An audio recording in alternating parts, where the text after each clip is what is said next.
자, 그래서 한번 차트를 보자면은 에코프로 머티리얼즈와 LG엔소 일봉입니다. 바닥권에서 조금씩 양봉을 만들면서 이렇게 거토양을 만들고 있죠. 네, 안녕하세요. 주식은 역시 기리기리세 기리씨입니다. 안녕하세요, 기리분들. 자, 이제는 삼성전자 차례인 걸까요? 삼성전자 기차가 출발했다는 소식입니다. 같이 공부하시죠. 렛츠 기리. 첫 번째입니다. 당연히 이거부터 봐야겠죠. 삼성전자 이제 출발한다. 자, 오늘 삼성전자의 기세가 심상치 않습니다. 안티도 분명 많은 삼성전자이지만 결국은 전 고점 이 라인을 돌파하면서 우상향 차트를 만드는 모습이죠. 이제는 완벽한 컵 모양을 만들 것 같은데, 자, 그렇다면 옳은 이유가 뭐냐? 사실 뭐 이유는 매번 동일합니다. 외국인이 이제 국장에 계속 들어오는 상황 아니겠습니까? 외국인이 들어올 때 삼전을 빼고 살 수가 없어요. 그렇기 때문에 삼전에는 매수가 당연히 붙을 수밖에 없고, 그리고 삼성전자 올해가 가기 전에 엔비디아 퀄 테스트 통과 소식 충분히 기대가 된다는 거 플러스 반도체 사이클도 내년에 기대가 된다는 거 우리가 계속 공부하고 있습니다. 그리고 이제 또 오늘은 조금 뒤에 공부할 거지만 트럼프랑 베트남이랑 관세 협상을 잘 했다고 해요. 그래서 이제 베트남에서 삼성전자 스마트폰을 많이 만드는데 관세가 조금 줄어들었다 보니까 모바일 쪽이 살짝 웃음을 지었다고 합니다. 자, 그래서 결국 이 삼성전자에도 유동성이 붙어버린 게 아닌가. SK이노베이션도 상한가로 올려버린 그런 유동성이 삼전에도 붙어버려 3% 넘게 급등하는 걸 확인할 수 있고요. 일단 저기리시 봤을 때는 삼성전자 68,000원 이 정도 라인까지는 충분히 금방 도달할 거라고 생각합니다. 그리고 그 이상 75,000원 여기까지는 조금 시간이 걸릴지. 그런데 요즘은 시장이 너무 좋아서 오르는 건 맞춰도 어디까지 오를지는 맞추기가 정말 어려운 것 같습니다. 그냥 뭐 대형주도 한 번에 뭐 10% 20% 이렇게 올라 버리니까 사실 삼전 10%만 오르면 7만원 20%만 오르면은 75,000원이 넘거든요. 거기다가 조금만 더 보태면은 8만 전자기 때문에 어디까지 올라갈지 이 흐름이 계속 이어질지는 조금 체크해 볼 필요가 있겠습니다. 자, 그래서 이제 올해 초부터 계속 얘기했던 어코3, 어38, 어자10 어코3은 달성했죠. 어차피 코스피 3000 야, 이제는 어코4까지 얘기를 해야 될 것 같습니다. 그리고 이제 그 다음이 어38 어차피 삼성전자 8만원인데 올해 중에 달성할지 한번 보도록 하고요. 그리고 어자10 어차피 자율주행 텐베거 이거는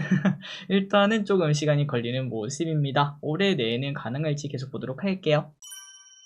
다음입니다. 미국 베트남 무역 합의. 아까 봤던 그 이야기 좀 한번 보도록 할게요. 한때 큰 논란이었던 베트남 관세 무려 46%나 때리면서 야, 베트남 어떡하냐 이런 얘기가 나왔었는데, 그런데 이 부분이 해결이 되었다는 소식입니다. 46%였던 관세가 20%로 줄었으며, 그리고 베트남이랑 또 이렇게 관세 협상을 잘했으니까 다른 나라도 잘 되겠지 이러한 낙관론이 퍼졌다고 하네요. 그래서 이런 상황이 이어진다면 증시에는 더 훈풍이 불어올 수 있을 것 같은데, 하지만 상대는 트럼프라는 걸 잊으면 안 될 것 같습니다. 언제 어디서 어떻게 될지 모른다는 거 알고 계시죠? 그렇기 때문에 엄청나게 큰 낙관은 당연히 어렵겠지만, 하지만 개인적으로 어떤 결과가 나오던 결국 뭐 해봐야 뭐 일주일짜리 하락 아닐까, 뭐 2주일짜리 하락 아닐까 이런 생각을 하고 지속적으로 국장을 롱을 잡으면 될 것 같습니다. 다음입니다. 철강도 이제 시작인가요? 미국 베트남 협상이 한국 철강에도 훈풍을 불어다 줬다고 합니다. 한국도 긍정적 협상이 기대가 된다며 오늘 철강주가 급등했는데요. 자, 다만 철강주의 실적 기업들이 아시다시피 너무나 안 좋다고 합니다. 그렇기 때문에 이제 철강주가 턴어라운드를 할 수 있을지 한번 공부할 필요가 있고, 다만 포스코 친구들은 2차전지와 함께 움직일 수도 있기 때문에 포스코 친구들은 먼저 보는 게 좋지 않겠나, 그런 생각을 저는 가지고 있습니다. 어쨌든 오늘 포스코홀딩스 8%나 오르는 모습인데요. 이제 시작일지, 이제 주봉을 보시면은 바닥을 두 번 다지면서 완벽한 바닥을 만든 게 아닌가 이런 생각도 듭니다. 다음입니다. 테슬라 실적이 안 좋았는데 주가는 상승. 어제 테슬라는 2분기 판매량이 공개가 되었고요. 2분기 판매량은 작년보다 13%나 감소했습니다. 말 그대로 성장을 못하고 있다는 건데요. 이러한 흐름은 중국산 전기차의 거센 공격, 정치적 행보로 인한 판매량 저하 때문이라고 말할 수 있겠습니다만, 그럼에도 어제 테슬라의 주가는 이러한 실적이 나왔는데도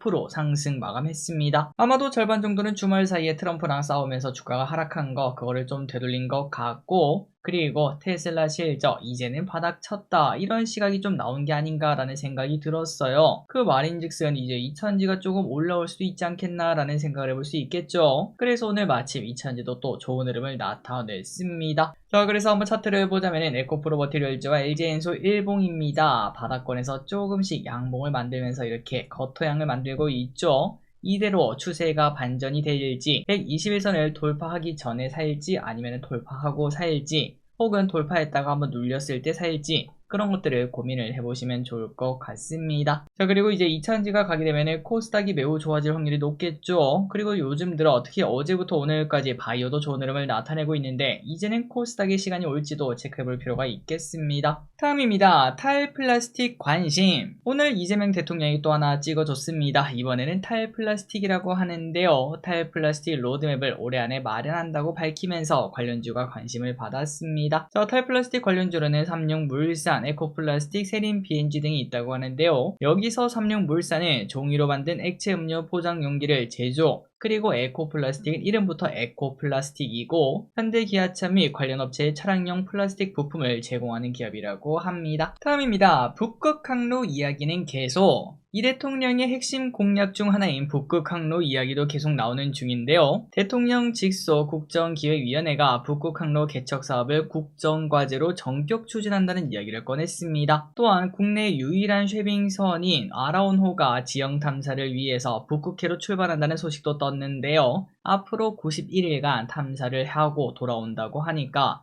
뭔가 대왕고래 같은 그런 느낌도 들었습니다. 자, 그나저나 대왕고래 이야기가 나와서 한번 찾아봤습니다. 요즘 뭐하고 있나 봤더니 해외 투자 유치를 위한 입찰 절차를 진행하고 있다고 하는데요. 메이저 석유가스 기업 4곳에서 5곳이 관심을 가지고 있다고 하는데 다만 예산이 전액 삭감되었다 이런 얘기를 보지 않았겠습니까? 제대로 진행이 될지는 많이 걱정이라고 합니다.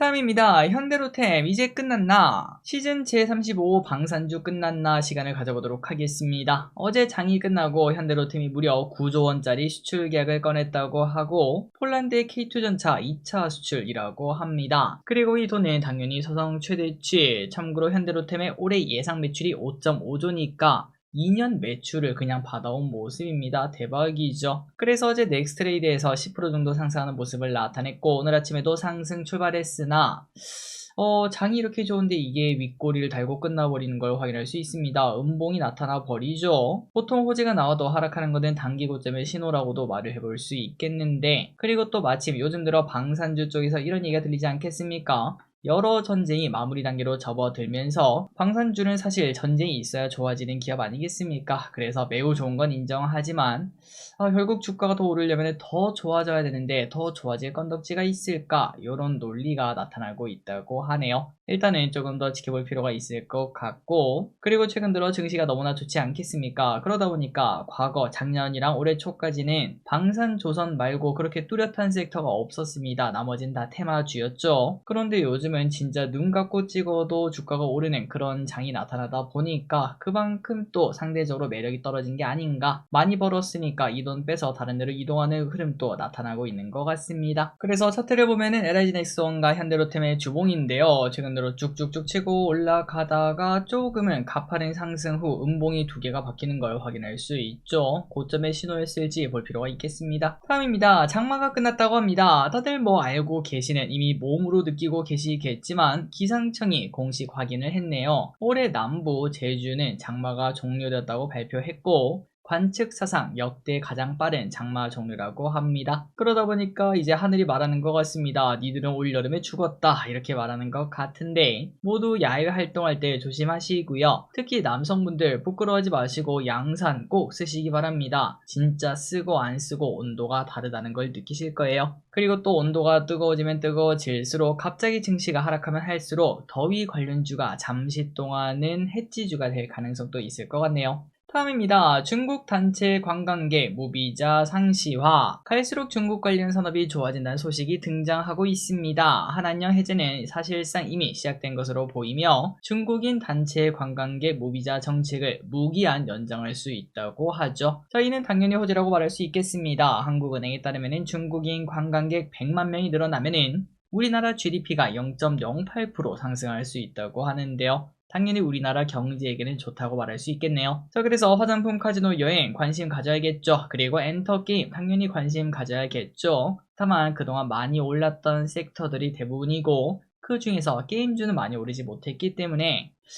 게임주는 좀 관심 있게 볼 필요가 있겠다. 업사이드가 조금 더 클 수도 있겠다라고 저는 생각하고 있습니다. 자, 그래서 한번 ETF를 보면은 타이거 화장품 계속 올라가는 모습이고요. 그리고 미디어 콘텐츠 작년부터 올라오는 모습이고요. 그 반면 여행 레저 ETF는 조금은 오른 지 얼마 안 됐고 게임 산업은 이제 오르기 시작하는 걸 확인할 수 있죠. 그리고 중국뿐만 아니라 게임 산업 자체가 이제 한 번 더 변환점을 가질 때가 되었다고 보고 내년 내후년쯤 되면 분명 메타버스 게임이 어떻고 얘기가 나올 겁니다. 그때 폭발적으로 상승할 거라고 생각을 합니다. 장기 투자 할 만하겠죠.